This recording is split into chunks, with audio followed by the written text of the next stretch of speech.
Pakistan association Dubai ने जश्न आज़ादी शायाना शान अंदाज में मनाया। Minister of tolerance of United Arab Emirates His Highness Sheikh Nahyan bin Mubarak Al Nahyan मेहमान ख़ास थे। पाकिस्तानी कम्युनिटी से अपने खिताब में उन्होंने क्या कहा, आइए जानते हैं। I am deeply honored to celebrate Pakistan's 77th anniversary of independence with you tonight.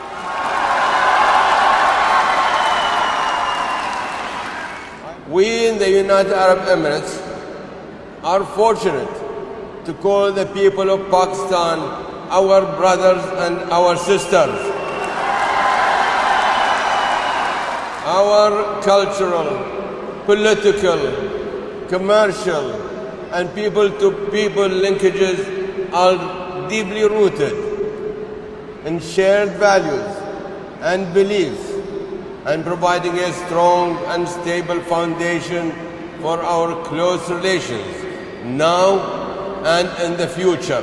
As all of you know, our President, His Highness Sheikh Mohammed bin Zayed Al Nahyan,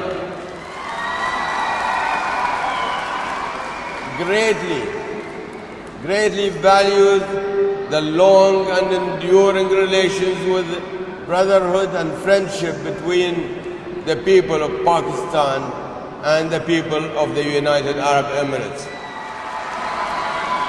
Thank you. Under his wise and enlightened leadership, we in the UAE are strongly committed to strengthening our long, harmonious and productive relationship with Pakistan.